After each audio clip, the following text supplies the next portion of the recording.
왕이신 나의 하나님, 내가 주를 높이고 영원히 주 이름을 송축하리라.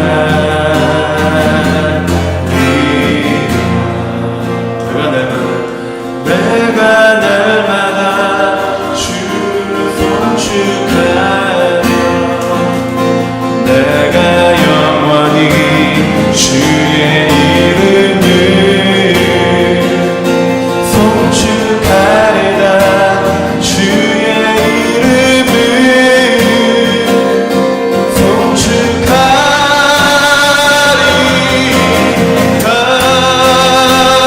왕이신 하나님,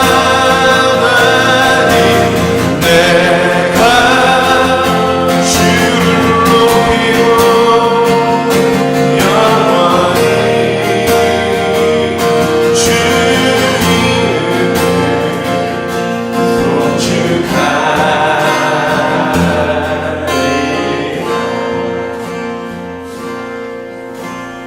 왕이신 하나님, 내가 주를 높이고 영원히 주 이름을 송축하리라. 우리 두 손을 높이 들고 우리 마지막으로 주님을 높여드립시다. 왕이신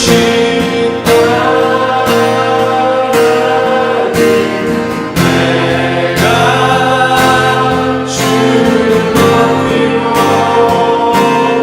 영원히 주 이름을 송축하리라.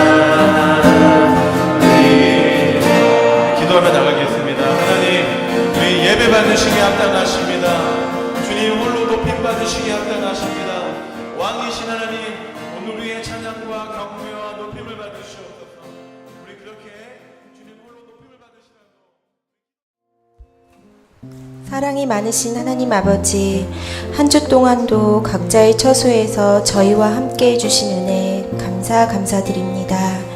우리 안에 일하시는 그리스도의 능력과 사랑을 늘 감사드리며 지치고 낭망되는 순간에도 주 안에서의 소망 가운데 영광과 찬양을 올려드립니다. 동탄 이룸 공동체와 늘 함께 하시고 사랑과 은혜 가운데 인도하시는 주님, 이곳에 그리스도의 산 소망이 있게 하시어 하나님 아버지의 뜻을 이루는 교회가 되게 하시며 이 땅의 많은 영혼들을 말씀 가운데 회복시키시는 주의 영광을 우리가 보게 하여 주시옵소서. 지금은 비록 소수의 인원들이 나와 예배하는 작은 모임이지만 우리 각자가 그 어떤 누구보다 하나님의 큰 일꾼들로, 정결한 일꾼들로 준비되길 간절히 원합니다. 하나님 아버지, 무엇보다 마음과 뜻을 함께하여 거룩하고 아름다운 하나님의 기뻐하시는 교회를 세울 수 있는 많은 영혼들을 보내주시고 또한 믿지 않는 영혼들을 우리가 품을 수 있도록 허락하여 주시옵소서. 오늘의 예배를 하나님께 드립니다. 하나님, 말씀 가운데 선포되어지는, 요한계시록 가운데 선포되어지는 그 하나님의 그리스도의 큰 사랑을 우리가 알게 하시어 하나님, 이 땅을 살아가는 우리가 능력 있는 하나님의 일꾼들로 잘 세워질 수 있도록 인도하여 주시옵소서. 말씀을 선포하시는 목사님의 입술 가운데 그리스도의 능력과 하나님 주님의 권세가 더하기를 간절히 간구합니다. 예배의 시종을 주님께 맡겨드립니다. 하나님 영광 받으시고 기뻐하시는 예배 되기를 간절히 원합니다. 이 모든 말씀 예수님의 이름으로 기도드립니다.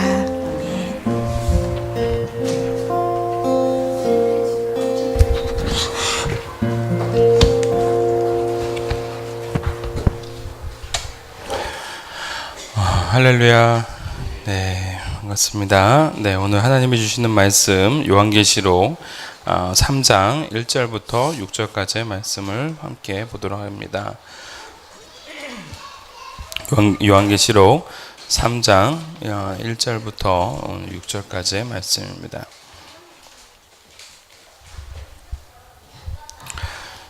제가 읽도록 하겠습니다. 사대교회의 사자에게 편지하기를 하나님의 7 영과 7 뼈를 가진 이가 가라사대 내가 내 행위를 아노니 내가 살았다 하는 이름을 가졌으나 죽은 자로다.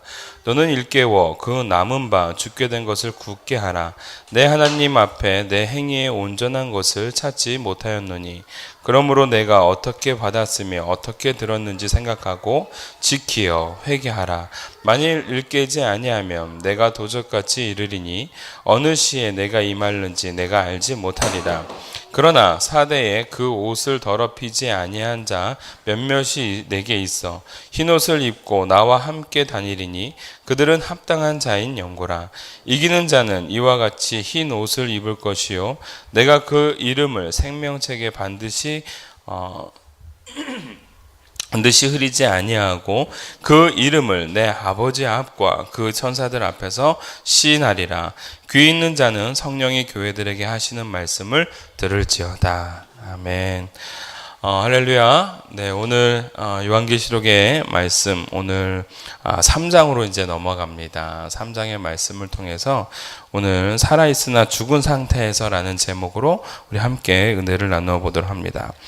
앞으로 우리가 3주 동안 이 3장에 등장하고 있는 세 개의 교회를 향해 우리가 더 배워보도록 할 겁니다. 사대교회, 빌라델피아 교회, 라오디게아 교회, 그 교회를 향하여 주님이 어떠한 메시지를 주고 계시고 또한 어떠한 의미가 있는지를 우리가 함께 묵상하면서 오늘 우리가 이제 앞으로 3주 동안의 여정을 나가게 될 텐데요. 그 첫 번째 오늘 사대교회를 향한 말씀을 우리가 함께 좀 보도록 하겠습니다. 이 사대교회가 어떤 교회인가, 이 사대라는 지역에 대해서 먼저 좀 언급해 볼 필요성이 있습니다. 사대라는 지역은 원래 찬란하고 풍요로웠던 지역이었습니다. 약 BC 한 1200년경에 부유하고 능력 있는 리디아 왕국의 수도였습니다. 특히 이 사대 지역은 많은 금이 나오는 지역으로 유명했던 곳이었습니다. 그러다 보니까 많은 부분 안에서 이러한 풍요로움의 상징이 있었고 또한 그러한 대표적인 명사였습니다. 그러다 보니까 이걸 지키기 위해서 어떻게 해야 되겠습니까? 각 나라마다 그 수도를 지키는 나라마다 이 도시를 난공불락의 도시로 만들어야겠죠. 왜냐하면 금이 많고 풍요로웠기 때문에 그 풍요로움을 빼앗길 수가 없었던 겁니다. 그러다 보니까 이런 것들을 쟁취하기 위하여서도 많은 전쟁이 일어날 수밖에 없었고 그 가운데 BC 546년도에 페르시아의 사이러스에 의해서 이 도시가 점령이 당하게 되어지고 그 이후에 그리스, 알렉산더를 거쳐서 그 다음에 로마에 점령당하고 그러한 아주 우여곡절의 어떤 그 역사를 가진 지역이 바로 이 사대 지역이었다라는 겁니다. 그러다가 AD 17년경 이 사대는 그 큰 지진을 만나게 되어집니다. 그러다 보니까 사대는 거의 초토화가 되어지죠. 그러다가 아우구스투스 황제로 인해서 도시가 이제 재건이 되어집니다. 그러다 보니까 여러분들 이러한 많은 풍요로움을 가지고 있었던 도시였고 일순간에 몰락하기도 하고 대지진으로 말미암아 한순간에 많은 사람들이 죽게 되어지고 또한 남아있는 사람들도 살게 되어지는 그러다 보니까 이 죽음과 삶이라는 그러한 오묘한 갈림길 속에서 굉장히 갈등하고 있었던 그런 것들이 또한 주제가 되었던 도시가 바로 이 사대교회였다라는 겁니다. 그러한 입장을 갖고 오늘 주님께서는 그 죽음과 생명, 죽음과 삶이라는 그 두 가지의 어떤 핵심적 주제를 갖고 오늘 이 교회를 향하여 예수님께서는 말씀을 전해주고 계십니다. 여러분들 우리가 2장이나 3장 그 7교회를 향하여 주시는 말씀을 우리가 묵상할 때 제가 첫 번째 했던 것들이 있었습니다. 그게 뭐냐면 이 각 교회를 향하여 주시고자 하는 말씀의 패턴이 있었다라는 겁니다. 그 패턴을 우리가 잊지 말고 봐야 되는데 왜냐하면 그 패턴 속에는 주님이 주시고자 하는 메시지가 있기 때문에 그렇습니다. 첫 번째 서신의 패턴이 뭐였습니까? 수신자, 어느 교회의 사자에게 편지한다 이렇게 되어 있죠. 두 번째는 어떠한 분이 전하고 있는지를 말해줍니다. 그래서 예수님의 위엄과 예수 그리스도의 정체성에 대해서 말해주고 있죠. 한번 예를 한번 들어봅시다. 오늘 같은 경우는 7영과 7별을 가진 이가 말씀을 하고 계시고, 여러분들 그 위에 있었던 두아디라 교회 같은 경우에는 그의 눈이 불꽃 같고 그의 발이 주석 같았다라고 말씀하는 분, 그리고 하나님의 아들이 말씀하신다라고 되어 있고, 여러분들 그 위쪽에 한번 볼까요? 그 위쪽에 보면 버가모 교회는 뭐라고 되어 있습니까? 좌우에 날선 검을 가진 이가 말씀하시고, 에베소 교회는요, 7별을 붙잡고 7 금초대 사이에 다니시는 분이 말씀하신다라고 얘기했습니다. 이 예수 그리스도의 위엄과 그분의 정체는요, 나중에 약속과 또는 그 경고에 있어서 그것이 적용이 되어집니다. 자, 어찌됐건 그러한 부분 안에서 세 번째, 내가 너희들을 안다라는 수신자, 교회를 향하여 그러한 패턴의 말씀을 주십니다. 근데 오늘 보면은 특징이 있죠. 내가 너희들이 어떠한 것인지를 안다라는 것을 말씀하시면서 그 다음에 뭐가 나와야 됩니까? 칭찬이나 뭐 예를 들면 책망이 나와야 되는데, 오늘 같은 경우는 특별하게 이 사대교회를 향해서는 칭찬이 등장하지 않습니다. 여러분, 칭찬이 등장하지 않고 바로 예수님의 위엄과 그분의 어떠한 정체성을 말씀하시고 난 다음에 바로 책망을 향해 들어가고 있다는 겁니다. 그러나 오늘 우리가 집중해야 될 것은 무엇이냐면, 바로 그분, 예수님의 정체, 그분이 말씀하고 계시는 내가 어떠한 존재인지를 말씀해 주시는 것이 결국은 이 교회가 나아가야 될 해법이고 열쇠라는 것을 제가 말씀을 드렸는데, 오늘 첫 번째 메시지가 바로 그겁니다. 무엇입니까? 7영을 가지신 분이 죽은 자에게 말한다라는 겁니다. 즉 생명을 가지신 분이 뭐하고 있다? 말씀하고 계시다라는 겁니다. 여러분, 굉장히 중요한 얘기입니다. 죽은 교회를 향하여 지금 누가 말씀하고 계신다고요? 7영을 가지신 분, 즉 생명을 가지신 분이 말씀하고 계시다라는 겁니다. 하나님의 7영, 제가 지난번에도 설명해 드렸지만 하나님의 7영은 누구를 의미한다라고 얘기했습니까? 성령을 얘기한다라는 겁니다. 7영이라는 것은 바로 완전한 영을 의미한다 말씀했죠. 완전한 영은 성령 하나님 한 분이십니다. 7이라는 숫자는 완전이라는 것도 의미하고 있고, 또한 모든 것, 어떤 것을 의미하고 있다고요? 자, 전체를 의미하기도 한다라는 겁니다. 그래서 7교회라는 것은 무엇을 의미한다고요? 교회의 대표성을 띈다. 즉 전체 교회를 얘기한다라는 겁니다. 7교회를 향해서만 말씀하시는 것이 아니라 모든 교회에게 편지하시고 계시는 주님이심을 말해주고 있는 겁니다. 자, 오늘은 7영을 가지신 분이, 즉 성령이 되어주시는 그분이 오늘 누구에게 말하고 있습니까? 죽은 자에게 말하고 있다는 겁니다. 여러분, 계시록은 늘 구약적 상징을 갖고 사용되어지고 있고 그렇게 말씀하고 계십니다. 그러다 보니까 구약의 하나님의 이미지를 그대로 누구에게 가져옵니까? 예수님께 가져오고 있습니다. 여러분, 그거를 참 집중하셔야 되는데요. 왜냐하면 요한계시록에서 등장하고 있는 많은 상징적 체계가 구약의 다니엘서, 그리고 구약의 스가랴서, 그리고 구약의 에스겔서에서 등장하고 있는 상징적 체계들을 그대로 갖다 씁니다. 예를 들면 천사의 모습이나 내 생물이나, 또는 오늘같이 7촛대나 7등잔이나 이러한 부분들이, 7영이나 이런 것들이 바로 이 스가랴서에 등장하고 있는 내용과 너무 비슷하게 등장하고 있기 때문에 그렇습니다.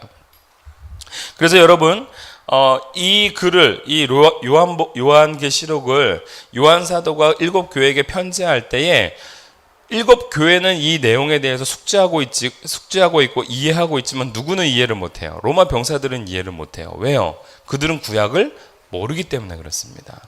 구약적 상징 체계를 모르기 때문에 이해할 수가 없는 거죠. 고맙습니다. 자, 오늘 하나님의 7영은 바로 성령이요, 바로 죽은 자에게 생명을 주신 능력의 하나님이심을 오늘 우리에게 말씀해 주십니다. 오늘 그분이 칭찬이 없이 책망하고 계십니다. 그 이유가 뭐였다고요? 살아있는 것처럼 보일지 모르나 너희들은 뭐였다? 죽어 있었다라는 겁니다. 이 사대라는 지역이 약간 활발했던 모양입니다. 그리고 이 교회도 그러한 활기 넘치는 그러한 모습들을 가지고 있었던 모양입니다. 그러나 그것은 어디까지나 무슨 모습이었을까요? 겉모습이었다라는 겁니다. 그런데 우리 하나님께서, 즉 주님께서는 늘 어디를 보신다고요? 내면을 보신다고, 우리의 중심을 보신다라고 말씀하고 계십니다. 여러분, 오늘 이 메시지는요 너무나도 충격적이었을 것입니다. 우리가 만약에 사대 교회라고 생각해 보십시오. 오늘 주님이 오셔서 너희들이 지금 살아있지? 너희들은 사실은 죽은 존재들이야. 죽어 있는 존재들이야. 너희들 다 썩었어. 라고 말한다면 그 얼마나 큰 충격이었겠습니까? 그러나 여러분, 우리가 분명히 잊지 말아야 되는 건, 우리가 죽어 있다라고 말하고 있으나 그것은 우리를 향한 책망이고 사랑의 채찍질이다라는 겁니다. 근데 죽어 있는 자를 살리게 하시는 분이 누굽니까? 주님이십니다. 오늘 그분이 그렇게 말씀하시는 겁니다. 충격이고 우리로 하여금 뒤돌아보게 하나 예수님은 분명히 그 내면을 정확하게 짚어주신다라는 겁니다. 그러면서 그들에게, 즉 죽은 자들에게 두 가지의 내용을 촉구하고 계십니다. 첫 번째가 뭐냐면 일깨워라 라는 겁니다. 일깨워라. 2절에 보십시오. 너는 일깨워 그 남은 바 죽게 된 것을 굳게 하라 라고 되어 있습니다. 자, 일깨우는 것이 중요하다라는 겁니다. 일깨우다라는 단어가 우리에겐 조금 이렇게 와닿지 않은데, 일깨우다라는 것을 좀 쉬운 말로 표현하자면 긴장해라 라는 겁니다. 정신 차려라. 긴장하고 있어라 라는 겁니다. 여러분들 혹시 요즘에 나오는 군대 병영생활 체험하고 있는 프로그램 뭐였죠? 진짜 사나이. 여러분 그 진짜 사나이를 보면은 계속해서 병영생활하고 있는 사람이 어떠한 상태를 유지하게 됩니까? 긴장하고 있는 상태를 유지하게 됩니다. 근데 여러분, 사람이 긴장하게 되면 실수할 것 같죠? 그런데 여러분 그렇지 않습니다. 군대에서 훈련을 받을 때에도 늘 긴장하게 만듭니다. 긴장하게 만든다라는 건 뭐냐면 모든 오감이 바싹 긴장하고 날카로운 촉을 가지고 있어서 어떠한 상황에 대해서 민감하게 대처할 수 있도록 하는 겁니다. 긴장의 끈을 놓치는 순간 사고가 일어나는 겁니다. 여러분, 사격장에서도요 얼마나 긴장하게 만드는지 모릅니다. 저는 그게 참 이해가 안 됐습니다. 왜 저렇게까지 사람을 긴장하게 만들고 하나. 근데 여러분, 정말 제가 그 현장에서 긴장하지 않으면 바로 죽는구나라는 걸 봤던 부분이 뭐냐면, 실수하겠구나라는 걸 봤던 것이 뭐냐면, 여러분, 분명히 총을 쏘다가 총이 안 나올 때가 있습니다. 아무리 눌러도 틱틱틱 소리만 나고 나가지 않을 때가 있습니다. 근데 여러분, 그때는 어떻게 하라고 하냐면 늘 훈련이 계속 그 훈련이에요. 다리 드는 겁니다. 다리 드는 겁니다. 엎드려서 쏘고 있다가 문제가 생기면 다리를 드는 겁니다. 총을 그 거치대에 그대로 놔두고 다리만 드는 겁니다. 근데 여러분, 이게 사람들이 총을 쏘다가 총이 안 나오니까 긴장을 하잖아요. 어떻게 하는 줄 아십니까? 총을 들고 총알이 안 나오는데요 하고 돌아섭니다. 그러면 뒤에 있는 사람들은 누구예요? 다 장교들과 그 병사들이 다음 수순을 기다리고 있는 거예요. 그러다가 만약에 오발이라도 나가지고 탁 시동이 걸려서 내관이 터지는 순간 총알 날아가는 겁니다. 근데 그렇게 훈련하고 그렇게 훈련을 하고 하물며 그렇게 고된 PRI라고 하죠. 피나고 알배기고 이가 갈린다라고 해서 PRI. 그런 훈련을 그렇게 시켰는데도 불구하고 그러한 현상이 나오는 거예요. 제가 기가 막힌 상황을 하나 본 게 뭔지 아십니까? 총을 막 쏘다가 총이 안 나오니까 총구에다가 이렇게 보는 거예요. 왜 안 나오는지 보는 거예요. 기가 막혔습니다. 이래서 그렇게 긴장을 시키는구나. 이래서 그렇게 혹되게 훈련을 시키는구나 라는 걸 알았습니다. 뭐냐?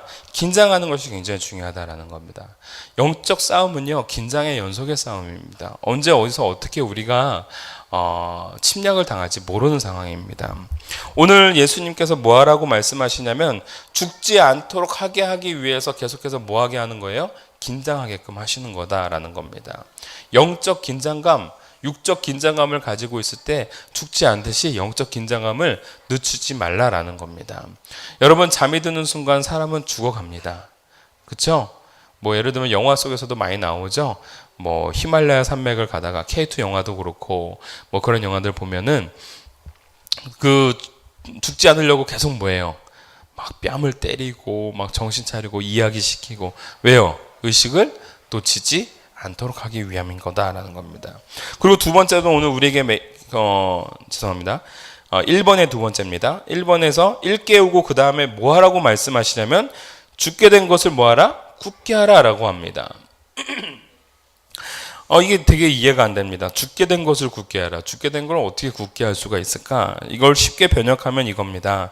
죽으려고 남아있는 것들을 강하게 하라라는 뜻입니다. 죽으려고 남아있는 것들을 강하게 하라. 재밌죠? 이 말씀은요, 우리에게 기대가, 소망이 되어집니다. 죽어 있는 상태도 있고, 죽어가고 있는 상태도 있습니다. 다시 말하자면, 완전히 죽은 게 아닌 상황인 겁니다.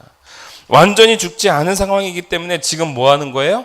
일깨우고 깨워서 뭐 하게끔 해라? 강하게끔 만들어라 라는 겁니다. 죽어가는 것이 있다면 방치하지 말라라는 겁니다. 여러분, 이것이 바로 우리가 영적으로 깨어 있어야 될 상태다라는 겁니다. 죽어 있지 않고 긴장하고 깨어 있으면서 더 한 가지, 여러분, 그러한 존재들을 방치하지 말라라는 겁니다. 여러분, 우리 안에도 죽어가는 요소들이 참 많습니다. 우리 안에도 영적으로 무기력해지는 모습들이 참 많습니다. 그러기 위해서, 그걸 방치하지 않기 위해서 우리는 지난주에 뭐 한 겁니까? 금요 심야 예배를 한 거 아닙니까? 깨어 있으려고. 우리도 계속해서 예배를 드리면서 하나님 앞에 엎드리고자. 여러분, 무언가 우리의 기도 생활이 죽어가고 있고 무기력해져 가고 있을 때에 자꾸 우리는 뭐 해야 됩니까? 깨는 작업을 해야 되는 겁니다. 우리 삶의 영적 긴장감을 계속해서 익숙하게 만드는 작업을 해야 된다는 겁니다. 여러분, 진짜 사나이 제가 보지는 않았는데 처음에 봤을 때랑 그 다음에 봤을 때랑 뭔가 다른 부분이 있다면 뭐냐면, 처음에 들어갔던 모든 사람들은 다 어리버리합니다. 특히 군대를 안 간 애들은 특히 더 그렇죠. 근데 여러분, 어느 순간 지나고 나면 사람들이 뭐 하기 시작해요? 긴장하기 시작하고 거기에 따라서 익숙해지기 시작합니다. 무엇이냐? 계속해서 긴장하니까 빠릿빠릿해진다라는 겁니다. 특히 제가 잘은 모르지만 헨리라는 그 친구. 그 친구 같은 경우 처음에 들어왔을 때 저는 좀 깜짝 놀랐어요. 걔 한국 사람인데 왜 저럴까 그랬는데 한국 사람이 원래 아니더만요. 전혀 모르고 있던 상황 속에서 한국 문화와 특히 그 특수한 한국 군대를 체험하면서 이제 조금씩 나아지는 거죠. 처음엔 무슨 얘기만 하면 걔 웃기 시작했잖아요. 그렇죠? 그리고 말도 안 되는 얘기하고 진짜 힘들다고 갑자기 주저앉고, 그랬다가 나중에는 이런 게 아니구나라는 거를 깨달아가는 거죠. 여러분, 바로 오늘 우리로 하여금 영적 긴장감을 주님께서 그렇게 요구하고 계시는 겁니다. 계속 깨어 있으면서 정말 군사다운 군사, 군인다운 군인이 되어져 나가는 저와 여러분이 되어지기를 원합니다. 오늘 두 번째로 주님께서 뭐라고 말씀하십니까? 생각하고 지키어 뭐하라? 일어나라. 생각하고 지키어 일어나라. 오늘 말씀 한번 봅시다. 주님께서 3절에 이렇게 말씀하십니다. 그러므로 내가 어떻게 받았으며 어떻게 들었는지 생각하고 라고 되어 있습니다. 내가 어떻게 받았으며 어떻게 들었는지 생각하라. 여기에 뭐가 빠졌을까요?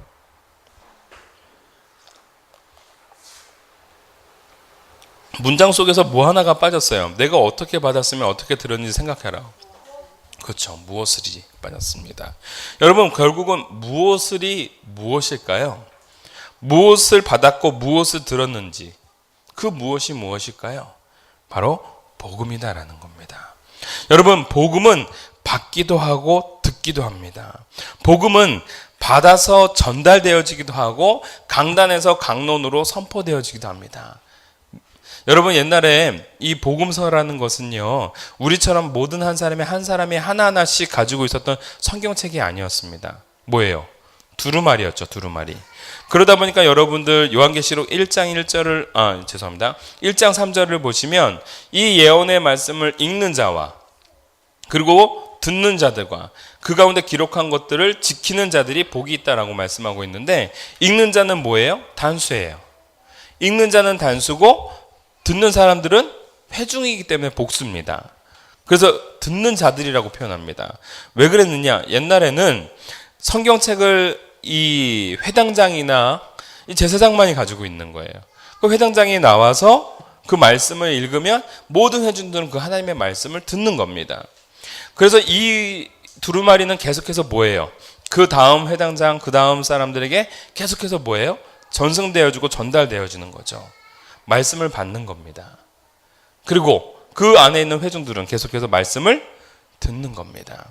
그 복음이 언제 듣고 언제 너희들이 받았는지를 기억하라라는 것은 에베소 말씀과 너무나도 사뭇 비슷합니다. 에베소 교회를 향하여서 예수님이 무슨 말씀을 하셨습니까? 너의 첫사랑을 기억해라 라는 것이죠. 에베소 교회에서 내가 어디서 떨어진 것을 생각하고 회개하라 라고 말씀하시듯이 오늘 우리로 하여금 이 복음에 대해서 다시 한번 언제 받았고 언제 들었는지를 기억하라고 말씀하십니다. 왜 그럴까요? 복음의 첫 감격을 누리라 라는 말씀입니다.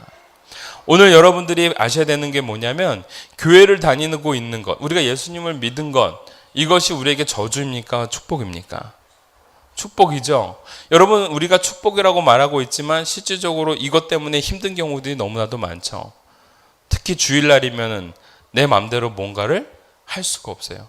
특히 우리 용준이 같은 경우. 지금까지는 매주마다 지 마음대로 게임도 하고 늦게까지 자다가 늦게 일어나서 대충 부시부시하게 머리도 안 감고 일어나가지고 라면 끓여 먹었지. 그렇지? 다 그렇게 살았단 말이에요. 그러다가 라면 끓여 먹고 귀찮으면은 좀 더 자고, 왜 먹었으니까 또 배부르거든. 그러다 다시 컴퓨터에 또 기어 올라가서 또 열심히 또 이렇게 게임 하다가 또 어느 적정 수준이 되면 또 뭐예요? 배고파서 또 라면 끓여 먹고 그렇죠? 그리고 또 배가 부르니까 또 어떻게 돼? 또 자고. 그러다가 또 일어나가지고 또 마지막으로 막판으로 한번 게임 한 판만 하고 공부해야지 하지만 게임으로 또 주구장창 하다가 또 뭐예요? 자고. 그러면 그 다음날 또 어디 가야 돼요? 학교 가야 되는 거죠. 그렇지? 내가 널 보아서 한 건 아니야. 자, 그런데 여러분 보세요. 그러한 패턴을 갖고 살아갔던 사람이었지만 복음을 알고 주님을 아는 순간에는요, 뭔가 우리에게 복이라고 말하고 있지만 또 한편으로는 그때가 어려움일 수도 있다는 겁니다. 지금 여기서 말하고 있는 이들에게 있어서 복음은요, 심각한 고통인 겁니다. 예수님을 알므로 내가 죽을 수 있고 죽지 않을 수 있는 상황이 되기 때문에 그렇습니다. 예수님을 아는 것이 나에게 있어서 굉장히 큰 어려움일 수 있기 때문에 그렇습니다. 그러나 주님께서는 당부하십니다.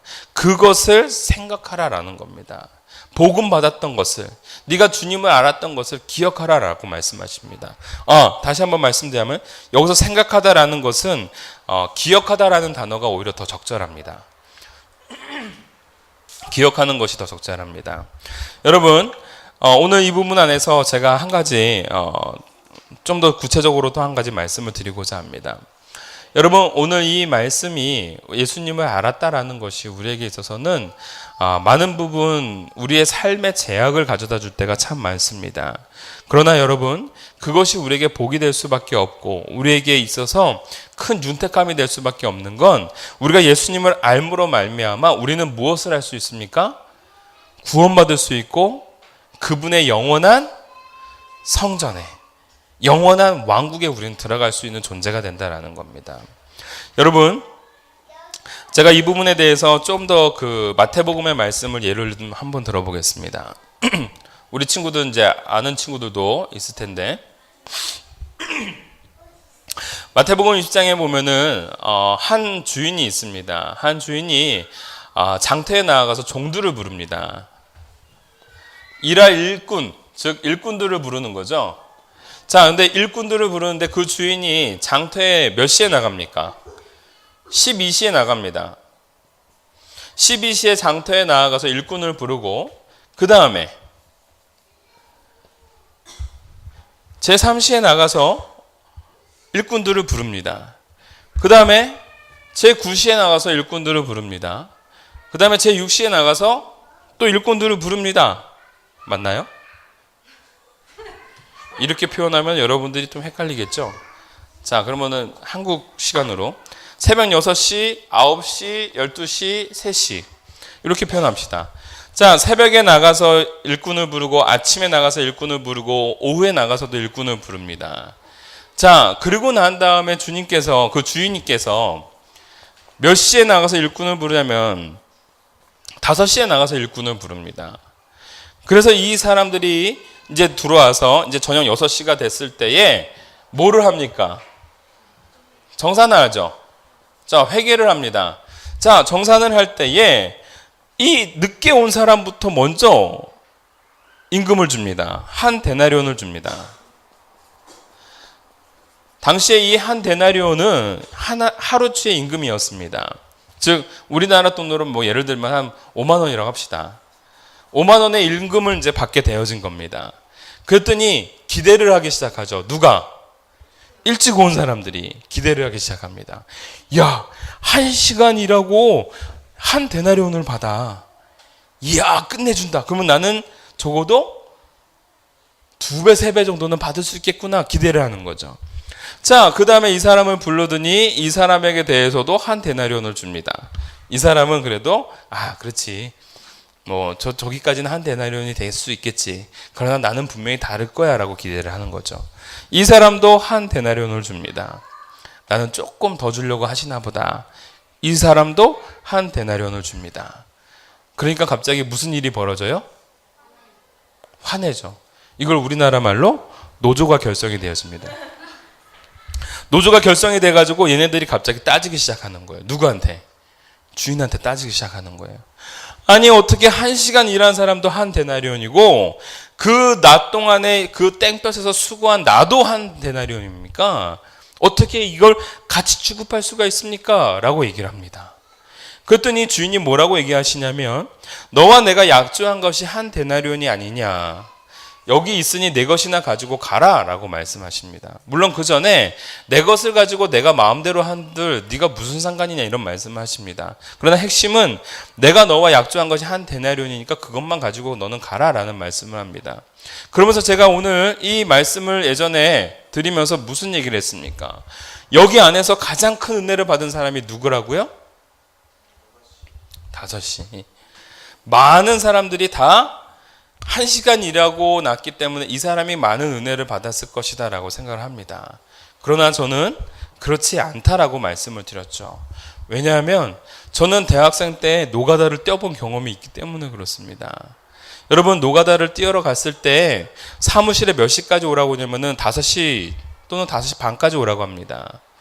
그러면 제가 인력시장에 5시에 갑니다. 그럼 5시부터 기다리기 시작합니다. 나를 써줄 사람이 누가 있을까? 대학생인데 처음에 어떤 사람이 와가지고 이렇게 얘기합니다. 야 여기서 그 시멘트 미장이 할 수 있는 분들 나오세요. 그러면 미장이 할 수 있는 분들이 쑥 나갑니다. 그러면 여기 있던 아저씨들 중에서 한 3분의 1 정도가 쑥 나가요. 그러면서 함께 나갑니다. 그 다음에 뭐 6시, 7시 되면서부터 한 차 한 차씩 오면서 뭐 할 줄 아는 사람, 뭐 할 줄 아는 사람, 뭐 납땜 할 줄 아는 사람 나갑시다. 그러면서 다 나갑니다. 그러면 나중에 한 8시 정도 되면서부터는요, 오는 사람들이 없어져요. 일꾼은 더 이상 찾는 사람이 없는 겁니다. 이때부터는 간간히 전화가 와요. 뭐 아줌마를 찾아요, 뭐를 찾아요, 뭐 이런 식으로 나옵니다. 여러분 이 시간이 되면서부터 사람들이 뭐 하기 시작하냐면요, 3, 4모 모여가지고 고수덥칩니다. 네, 고수덥치고요. 어떤 사람은 뭐 장기 두기도 하고요, 바둑 두는 사람도 있고, 저 같은 경우는 만화책을 보고 있었습니다. 근데 여러분 참 그렇습니다. 그 상황 가운데 참, 이게, 이렇게, 나를 찾아주는 그 주인이 없구나라는 부분, 그 부분이 좀 이렇게, 마음이 좀 싸해집니다. 그때에 고스톱을 치는 사람들이 어떤 일이 일어나냐면 어떤 분이, 자, 쓰리고, 막 그러면서 가는 거예요. 그러니까 뭐 양박에 피박, 뭐 그러면서 이제 딸 생각에 막 있는 거죠. 근데 갑자기 차 한 대가 딱 바깥에서 쓰면서 어떤 분이 와가지고 자 일꾼이 좀 부족한데 함께 하실 분. 그런데 여러분 너무 재밌는 게 뭐냐면 그 1등하고 있는 분이 자 양박에 피박 그러던 분이 갑자기 패를 탁 놔두고 제가 가겠습니다 그러고 먼저 나가는 거예요. 여러분 보세요.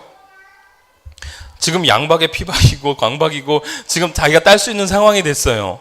근데 왜 이거를 버리고 갈까요? 여러분, 제가 분명히 단언컨대 이 사람들이 놀고 있고 즐거워하고 있지만 이 사람들은 결코 노는 사람이 아닙니다. 저 역시도 만화책을 봤지만 그때 만화책을 본 기억만 있지 무슨 만화책을 봤는지 기억은 안 나요. 재미도 없었습니다, 여러분. 무슨 얘기일까요? 나는 일하고 싶은 거지 여기서 고스톱을 치고 싶고 놀고 싶은 상황이 아니었거든요. 제가 9시까지 기다리고 9시 반까지 기다렸을 때 거기 사무실에 있던 인력사무소 소장님이 이제 더 이상 사람 찾을 사람 없으니까 우리 학생은 가지 그러는 거예요. 근데 제가 아무 일도 구하지 못하고 새벽 5시에 나갔다가 아무 일도 구하지 못하고 9시 반에 털털거리면서 집에 가는데요. 제가 가면서 울었어요. 왜 그러는지는 모르겠어요. 근데 굉장히 속상했어요. 속상한 마음으로 약 2블럭의 집을 걸어서 가는 거예요. 여러분, 제가 단언컨대 이 사람은 무엇을 모르고 있냐면요. 이 사람들이 이 주인이 이 사람들을 부를 때 이 사람들이 뭐 하고 있었냐면 장터에서 놀고 있었던 사람들입니다. 너 왜 여기서 놀고 있느냐? 부르러 가는 겁니다. 나를 써주는 이가 없어서 내가 장터에서 놀고 있었습니다라고 합니다. 너 내 포도원에 가서 일해라 라고 말씀하십니다. 그래서 포도원에 가서 일한 겁니다. 여러분, 이 사람은요, 이 주인이 고마웠을까요? 안 고마웠을까요? 엄청 고마웠죠. 감사했죠. 계속 놀 수밖에 없었던 사람인데 아마 이 사람은 큰 은혜를 받고 아마 이 6시, 9시, 12시에 온 사람들보다 더 열심히 일했을 겁니다. 주구장창 일했을 겁니다. 나를 불러주신 그 감격에 그 은혜에 동요가 되어서. 근데 여러분, 제가 다시 한번 말씀드리지만 이 중에서 가장 은혜를 많이 받은 사람은요, 미리 선택받은 사람입니다. 이 사람은요, 마음고생할 이유가 없었습니다. 그 일터에서 포도원 농장에서 열심히 일할 수 있는, 그래서 그걸 통해 가지고 내가 오늘 하루의 싹쓸 받을 수 있는, 하루를 살아갈 수 있는 그 은혜를 누릴 수 있었던 사람은 바로 6시에 했던 사람입니다. 여러분, 오늘 제가 분명히 단언컨대 많은 사람들, 바깥에서 있는 사람들이 은혜 받은 사람이 아닙니다. 오늘 이 자리에 주님을 먼저 안 사람들이 은혜 받은 사람입니다. 먼저 부르심을 얻은 사람들이 은혜 받은 사람들입니다. 바깥에서 놀고 있다고 그게 진정한 노름이었을까요? 그렇지 않습니다. 답답하고 무언가 메마르고 공허한 즐거움이었다라는 겁니다. 여러분, 오늘 우리가 일찍 불림을 받았다고요? 그건 감격이고 은혜입니다.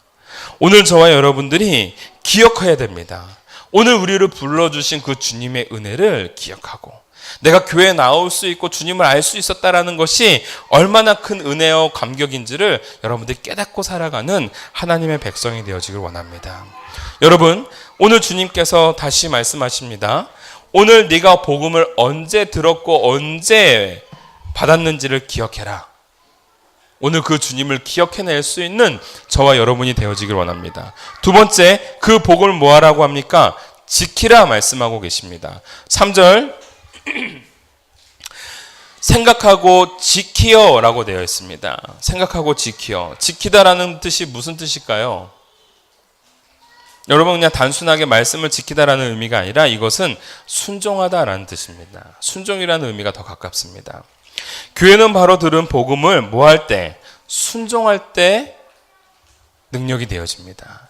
여러분, 복음, 이 은혜로운 복음의 말씀, 오늘 우리에게 주시는 메시지를 듣고 들은 데서 끝나는 것이 아니라 이 들음의 말씀이 뭐로 이어져야 될까요?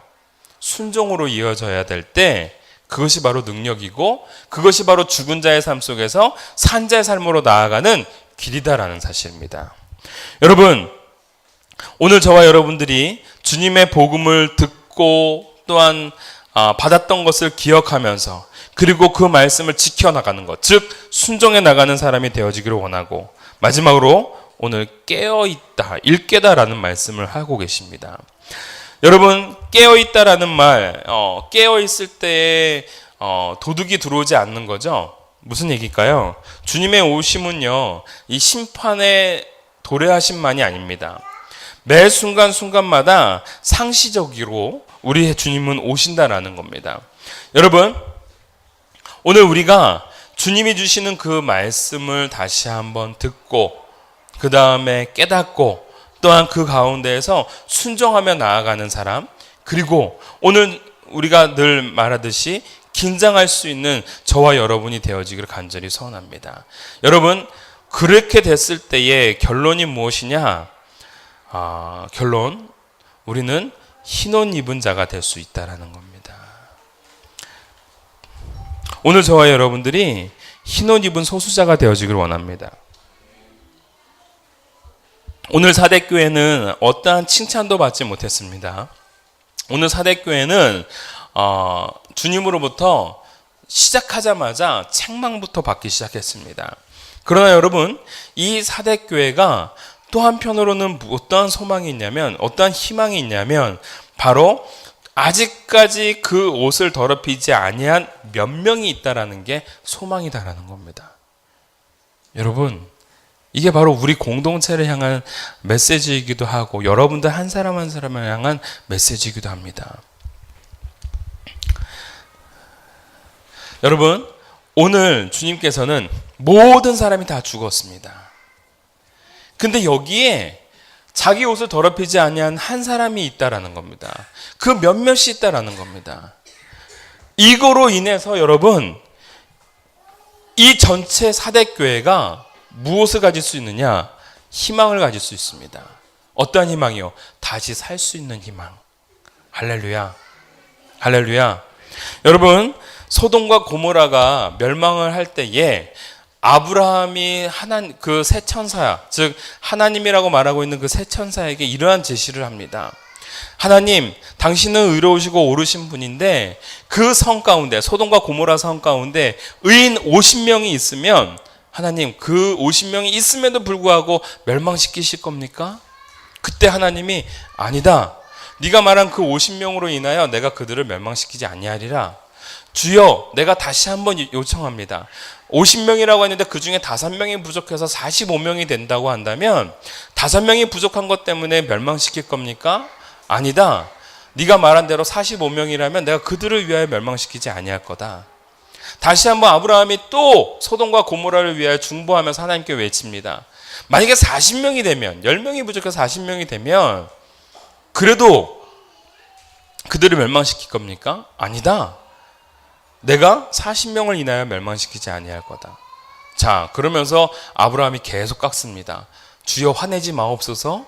만약에 30명이면 내가 그들을 인하여 멸망시키지 아니할 거다. 여러분 보면은요, 아브라함은 계속 조바심을 가지면서 주여 노하지 마옵소서 막 이렇게 얘기하지만요, 하나님은 똑같은 어조로 똑같은 말씀을 하십니다.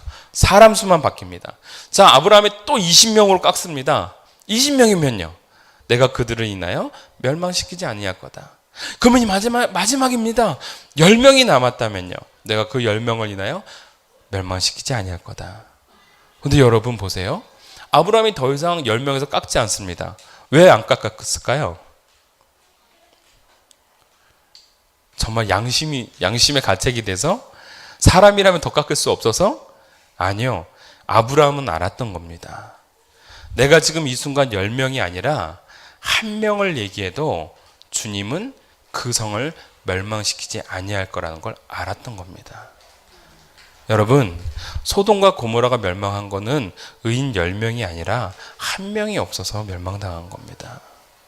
사랑하는 성도 여러분, 오늘 하나님은요, 의 공동체를 볼 때에 다 썩어도 한 사람이 살아있으면 그 공동체를 향하여 말씀하시고 책망하신다라는 겁니다. 그게 바로 소망입니다. 여러분, 교회의 승리는 모든 사람의 승리가 아닙니다. 하나님의 말씀자로 살아 움직여 나가는 한 사람 때문에 교회가 승리하는 겁니다. 참 아이러니하죠. 우리가 다 이겨야 되는데 다 이기지도 못하고 한 사람이 승리했다고 해서 그 한 사람의 승리를 바라보면서 주님은 그것을 승리라고 외쳐주신다라는 겁니다. 할렐루야. 여러분, 하나님께서 다윗을 향하여 이는 내 마음에 합한 자다라고 표현하셨을 때에 우리가 알죠. 성경을 통해서 압니다. 다윗이 과연 하나님께 합했던 경우가 몇 번이나 있었겠습니까? 근데 여러분 보세요. 오히려 10계명 가운데 모든 계명을 다 어겼던 사람이 다윗이었습니다. 정말 죽을 수밖에 없었던 사람입니다. 그런데 하나님은 그를 향하여 내 마음에 합했던 사람이라고 말씀해 주셨습니다. 여러분, 다윗이 왜 하나님의 마음에 합했냐면요, 늘 하나님 앞에 회개하고 부르짖으면서 주님께 엎드렸거든요. 주님께 매달렸거든요. 그거 하나 바라보고 하나님은 그를 향해 내 마음에 합한 자라고 얘기하십니다. 여러분, 모세를 향하여서도 하나님은 말씀하십니다. 내 온 집에 충성했던 사람이라고. 근데 여러분, 모세는 완벽한 사람이 아니었습니다. 율법을 어기고 미디안 여인을 자기 아내로 맞이했던 사람입니다. 하나님이 분명히 하지 말라고 했음에도 불구하고 분을 냈던 사람입니다. 그래서 모든 사람이 가나안 땅에 들어갈 때 자기는 가나안 땅에 못 들어가는 그러한 수모를 겪었던 사람입니다. 근데 그 모세를 향하여 내 온 집에, 내 모든 집에 충성했다라 말씀하십니다. 왜 그랬을까요? 하나님은 모세가 충성했던 것만 기억하시는 겁니다. 할렐루야. 오늘 저와 여러분들이 흰 옷 입은 소수자가 되자라는 것은요, 오늘 주님이 어떠한 분이신지를 기억하시면 되는 겁니다. 주님은 우리가 못했던 걸 끄집어내시는 분이 아니라 100번 중에 99번을 잘못했어도 한 번 잘한 걸 기억하시면서 그를 아름답고 충성스러운 종이라 말씀해 주시는 분이 우리 주님이실 줄 믿는다라는 겁니다.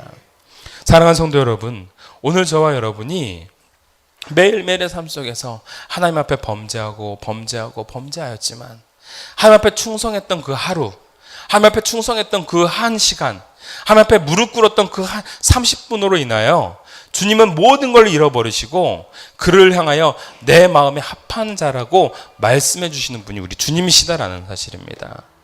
그래서 여러분들이 늘 주님 앞에 엎드릴 수 있고 늘 주님 앞에 깨어있기를 소망하면서 흰옷 입은 한 사람이 되어지는 놀라운 승리의 역사가 오늘 이 순간 저와 여러분들 가운데 임하기를 주님의 이름으로 축원합니다. 함께 우리 찬양합시다. 오늘 찬양 미랄이라는 곡입니다. 오늘 이 교회 가운데 한 사람이 살아있고 오늘 여러분들의 삶 속에 한 시간의 예배가 여러분들에게 전체 충성이 될 수 있는 기회입니다. 여러분, 오늘 그러한 하나님께 집중하면서 오늘 그분만을 의지하고 그분만을 예배하며 나아갈 수 있는 저와 여러분이 되어지기를 소원하면서 우리 함께 이 찬양을, 이 고백을 올렸으면 합니다.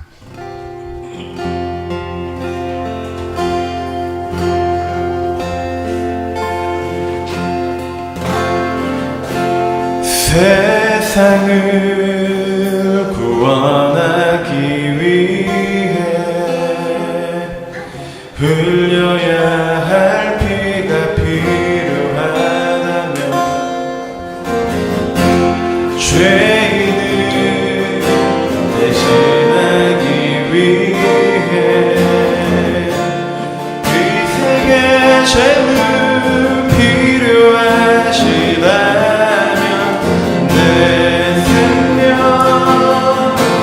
재단 위에 드린 주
하나님, 오늘 우리들의 삶 속에서 오늘 너무나도 귀한 말씀 주셨습니다.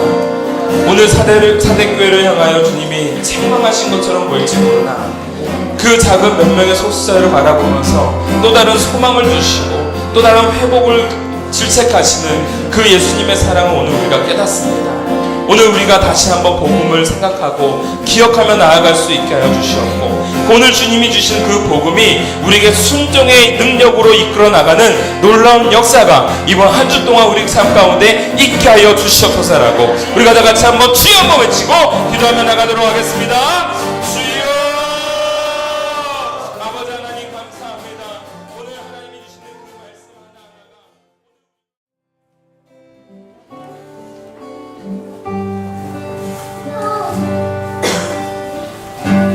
우리 함께 걸어요. 주의 인도하심 따라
반갑습니다. 네, 감사합니다. 날씨가 낮엔 좀 덥네요, 그죠? 네. 에어컨을 안 켜도 덥네요. 켜야겠습니다. 더워서 사실. 네.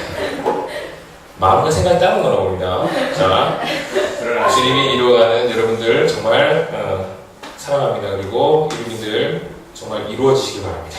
네.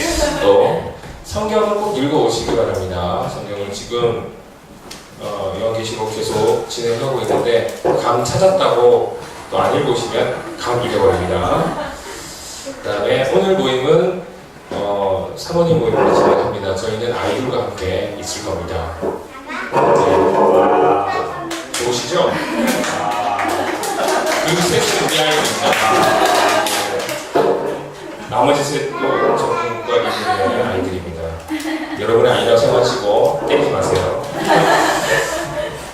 네 번째, 저희가 심야 기도를 시작했습니다. 금요 심야 기도회가 오신 분들도 계시고 부득이하게 참석 못하시는 분도 계셨는데 다음 주부터는 되도록이면 저희 함께 금요 심야 기도회를 함께해서 기도하시고요. 또 기도하는 시간을 또 가지니까 또 은혜가 넘쳤습니다. 그래서 여러분들 사모하시면서 그 시간을 기대하시면서 오시기 바랍니다. 10월 둘째 주에 제가 그 심야식 오픈 강의의 특강을 맡게 됐습니다. 주제는 구원파에 대한 그 세계주의 종말론에 대한 얘기를 좀 할 생각입니다. 사실 지금 저희가 요한계시록을 잘 배우고 있지만 문자 그대로 해석하거나 사람들의 개인의 그리고 이단들 같은 경우는 자신들의 생각에만 끼워 맞춰서 요한계시록을 이용하는 케이스가 많은데 그 중에 하나가 또 세대주의 종말론이라고 생각하시면 됩니다. 세대주의 종말론을 아주 간단히 얘기하면 곧 인위적으로 해석해서 곧 온다 예수님 그리고 시기적으로 곧 혹은 심지어 날짜까지 이렇게 얘기하는 그런 종말론이 세대주의 종말론인데 구원파도 이제 그런 자기적인 해석을 통한 특히 요한계시록의 자기적인 해석을 통한 종말론을 좀 주장하고 있는데 그거에 대해서 제가 사실 구원파에 중고등학교 때 있었습니다. 그래서 제가 잘 알거든요. 여러분들과 함께 그 얘기를 좀 더 자세히 깊이 나누도록 하겠습니다. 그렇게 하고요. 특별한 광고 없으시면 다 같이 일어나셔서 주제생명 부르시고 축도하시고 여기 마치도록 하겠습니다. 자, 우리 아니 다 같이 일어나셔서 광고 하나만 할게요. 여러분이 광고를 원하시는 것 같아서. 자, 우리 어머니 오셨습니다.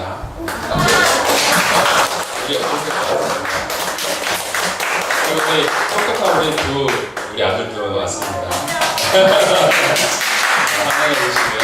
자, 우리 점심 같이 하시고요. 그 다음에 우리가 지금 금요심야 예배를 오픈했습니다. 그런데 저희들이 우리 교회가 예배를 공식적으로 드리는 예배들이 없지 않습니까? 그렇죠? 그래서 주일 예배와 금요 심야 예배입니다. 근데 주일 예배 때는 말씀 중심으로 간다면 우리가 금요 심야 예배 때는 기도 중심으로 갈 겁니다. 그래서 여러분들 하나님과 쌓여졌던 담들, 그 고리들 메꾸시는 작업이 되었으면 좋겠고 다시 한번 영적으로 깨어나는 시간이 되었으면 좋겠습니다. 알겠죠? 그래서 늦게라도 좋습니다. 우리가 12시까지는 기도하고 갈 겁니다. 늦게라도 오시면 잠깐이라도 와서 기도하시고 가시고 이 자리를 지키고 함께 하는 게 굉장히 중요한 겁니다. 여러분들 함께 하셨으면 좋겠습니다. 알겠죠? 네, 우리 함께 뜨거운 그러한 또 교회를 만들어 갔으면 좋겠습니다. 자, 우리 찬양하고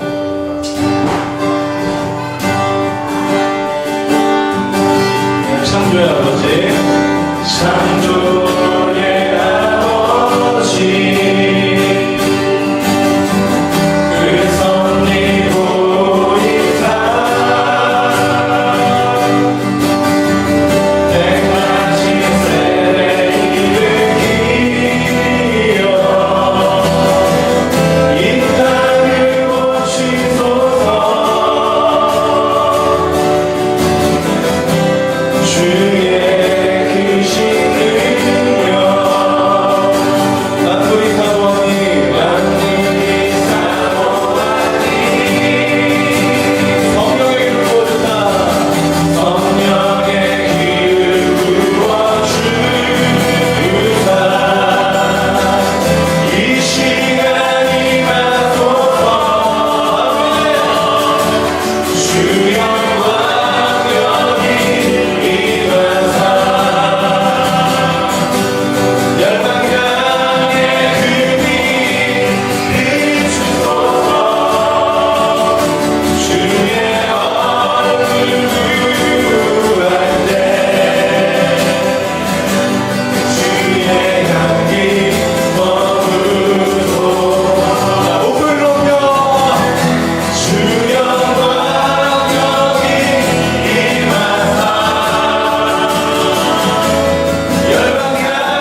주의 전에 이끌어 주시고 하나님의 뜻 가운데 일어날 수 있도록 인도해 주시면 감사드립니다. 하나님 앞에 나올 때 그의 삶을 드리고 또한 주님 앞에 예물을 드리오니 하나님 그 삶과 예물을 흠양하여 주시옵고 기쁨의 아벨과 같은 제사로서 그들을 품어 주시오며 또한 에녹과 함께 하셨던 하나님의 놀라운 인도하심의 역사가 우리 사랑하는 모든 지체들 가운데 있게 하여 주시옵소서. 하나님 이 예물이 하나님의 나라와 하나님의 백성을 세우는 데 귀히 사용되어질 예물이 되어지길 원합니다. 하나님 복의 복을 내려주시옵고 그 드린 손길과 그 드린 손길의 가정 위에 하나님의 만배의 복으로 덧입혀 주시옵소서. 지금은 우리 주 예수 그리스도의 은혜와 극진하신 아버지의 사랑과 성령님의 감화감동 역사하심이 오늘 주님이 주시는 말씀을 또 한 번의 책망으로 받아들이면서 흰옷 입은 한 사람이 되기 위하여 발버둥쳐 나가는 또한 꿈틀거리며 나아가는 모든 지체들 위해 또한 우리 사랑하는 자녀들 위해 또한 시청을 통하여 예배드리는 모든 성도들 위해 지금으로부터 영원토록 함께 계실지어다. 아멘.